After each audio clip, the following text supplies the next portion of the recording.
शिंदे गटात दाखल झाल्यानंतर अवघ्या 4 महिन्यात खासदार रवींद्र वायकरांना दिलासा मिळालाय। जोगेश्वरी भूखंड कथित घोटाळ्यामध्ये मुंबई पोलिसांनी क्लोजर रिपोर्ट सादर केलाय। यानंतर विरोधकांनी सरकारला जोरदार टार्गेट करायला सुरुवात केली आहे। नेमकं काय घडलंय जाणून घेऊया या विशेष रिपोर्टमध्ये। जेथे सत्याचा विजय होतो हा आज नाही उद्या होत असतो। त्यांनी काय बोलावं, कसं बोलावं, किती बोलावं, कशा पद्धतीने बोलावं हा त्यांचा विषय आहे। मला याच्यामध्ये उत्तर देण्याची गरज वाटत नाही, म्हणून म्हटलं सत्याचा नेहमी विजय होतोय। तर शिंदे गटाचे खासदार रवींद्र वायकर यांच्या मते सत्याचा विजय झालाय।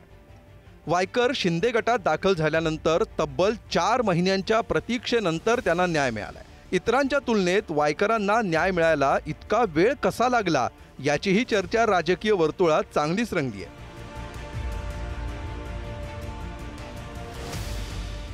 तर हे प्रकरण आहे जोगेश्वरीतल्या कथित भूखंड घोटाळ्याचं।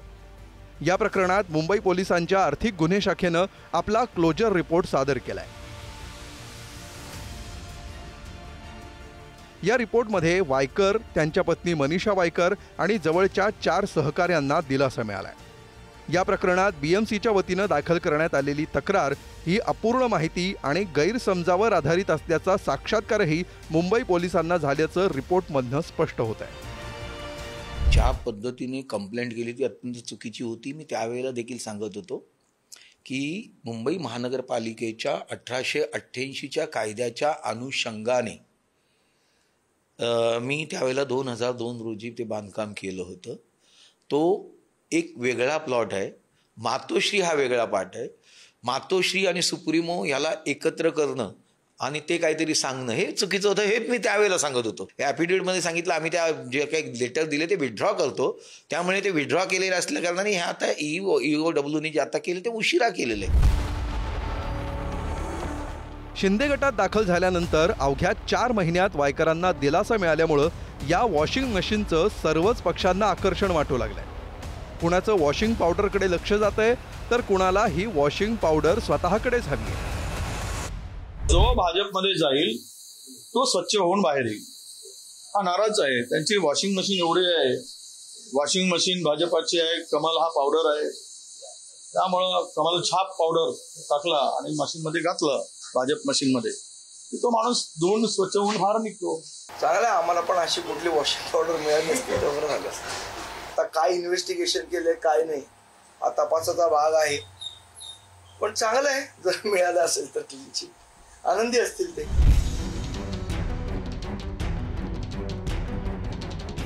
रवींद्र वायकरांना मिळालेला हा न्याय जेव्हा संजय राऊतांनी पाहिला तेव्हा त्यांना आठवण आली ती थेट दाऊद इब्राहिमची।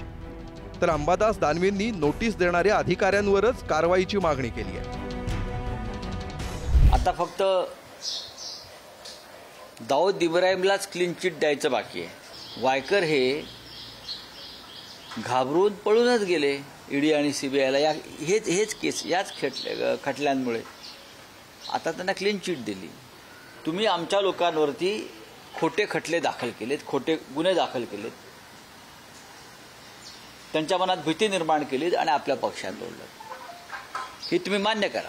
मला असं वाटतं ज्या महानगरपालिकेच्या लोकांनी नोटीस दिली त्यांच्यावर कारवाई केली पाहिजे। सगळ्यात आधी अशा गैरसमजातून नोटीस देतात त्या अधिकाऱ्यावर सगळ्यात आधी कारवाई केली पाहिजे, कारण अशा अनेक गोष्टीत घडलेल्या आहेत। मग अजितदादांच्या बाबतीत घडतंय, ते आपले गोंदियाचे पटेल, राष्ट्रवादीचे प्रफुल्ल पटेल त्यांच्या बाबतीत घडतंय, आता रवींद्र वायकरांच्या बाबतीत घडतंय। मला असं वाटतं ही कारवाई ही नोटीस पाठवणाऱ्या अधिकाऱ्यांनी चुकीची नोटीस पाठवली, म्हणून सगळ्यात आधी त्यांच्यावर कारवाई केली पाहिजे अशी माझी स्पष्ट भूमिका आहे। वायकरांवर भ्रष्टाचाराचा आरोप सर्वप्रथम कुणी केला होता तर तो किरीट सोमय्या। आता मात्र त्यांना यावर काहीही बोलायचं नाहीये। तर सुप्रिया सुळेंनी नेहमीप्रमाणे या सगळ्याला फडणवीसांना जबाबदार ठरवलंय। हे प्रकरण सुप्रीम कोर्टापर्यंत गेलं होतं, म्हणून या विषयावर मी कोणतीही कॉमेंट करणार नाही। आरोप करायचे, लोकांकडे आपल्याकडे प्रवेश करून घ्यायचा, आपली राजकीय ताकद वाढवण्याचा प्रयत्न करायचा आणि मग क्लीन चिट द्यायची।